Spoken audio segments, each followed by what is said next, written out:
నగరంలో పేదలు నివసిస్తున్న కాలనీలో మంచినీరు, మురుగు కాలువలు, సిమెంటు రోడ్లు వంటి మౌలిక సదుపాయాలు కల్పించాలని కోరుతూ సిపిఎం ఆధ్వర్యంలో సోమవారం నగరపాలక సంస్థ కార్యాలయం ఎదుట ధర్నా నిర్వహించారు.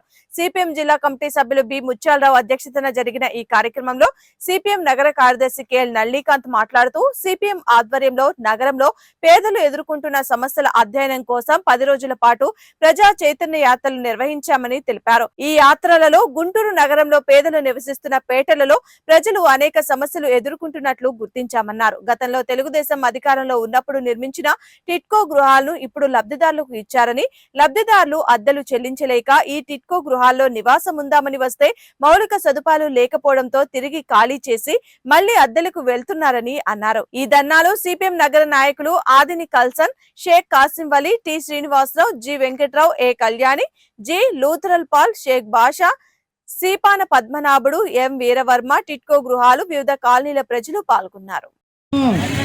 పరిష్కరించాలి మురుగు కాలువల సమస్యలను, టిట్కో గృహాల లబ్ధిదారులకు రుణాలను రద్దు చేయాలి. టిట్కో గృహాల లబ్ధిదారులకు రుణాలను రద్దు చేయాలి. టిట్కో గృహాల లబ్ధిదారులకు బ్యాంక్ రుణాలను, టిట్కో గృహాల లబ్ధిదారులకు బ్యాంక్ రుణాలను, టిట్కో గృహాల లబ్ధిదారులకు బ్యాంక్ రుణాలను, టిట్కో గృహాల లబ్ధిదారులకు బ్యాంక్ రుణాలను పరిష్కరించాలి. గుంటూరు నగరంలో పేదలు ఎదుర్కొంటున్న మంచినీటి సమస్యను పరిష్కరించాలి. గుంటూరు నగరంలో ప్రజలు ఎదుర్కొంటున్న మంచినీటి సమస్యను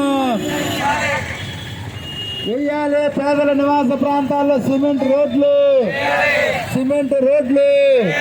పరిష్కరించాలి. మురుగు కాలువల సమస్యను, పేదల నివాసం ఉంటున్న ప్రాంతాల్లో మురుగు కాలువల సమస్యను, టిట్కో లబ్ధిదారులకు బ్యాంకు రుణాలు రద్దు చేస్తా ఉన్నాం.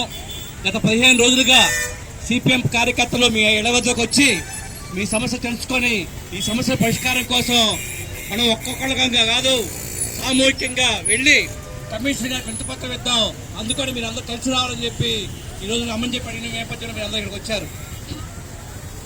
ఈరోజు గుంటూరు నగరం రాజధాని నగరం. మన జిల్లాలోనే రాష్ట్ర రాజధాని ఉంది. రాష్ట్ర రాజధానిగా మన గుంటూరు నగరానికి చాలా ప్రాధాన్యత ఉంది. కేవలం మన రాజధాని ప్రపంచంలో ప్రఖ్యాత రాజధాని చెప్పి గొప్పలు చెప్పుకుంటా ఉన్నాం మనం. మంచిదే, ప్రఖ్యాత కానీ రాజధాని కావాలా, ప్రజల కష్టాలన్నీ పరిష్కారం కావాలా, అన్ని సమస్యల పరిష్కారం కావాలని చెప్పి కోరుతా ఉన్నాం. కానీ సామాన్య పేద ప్రజల సమస్యల పరిష్కారం కాకుండా ఎంత గొప్ప రాజధాని మన జిల్లాలో కట్టుకున్నా మనకు ప్రయోజనం లేదు. అందుకనే ప్రపంచ రాజధాని కడతామని చెప్పి అంటున్నారు, కట్టండి. అలానే ఈ గుంటూరు నగరంలో, ఈ జిల్లాలో రాజధాని కడతాటువంటి ఈ గుంటూరు నగరంలో పేదల సమస్యలు వెంటనే పరిష్కారం చేయని చెప్పి కోరుతా ఉన్నాం.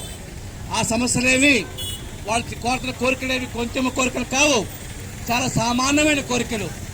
ఈరోజు గుంటూరు నగరంలో 2 చోట్ల టిట్కో గృహాలు నిర్మించింది.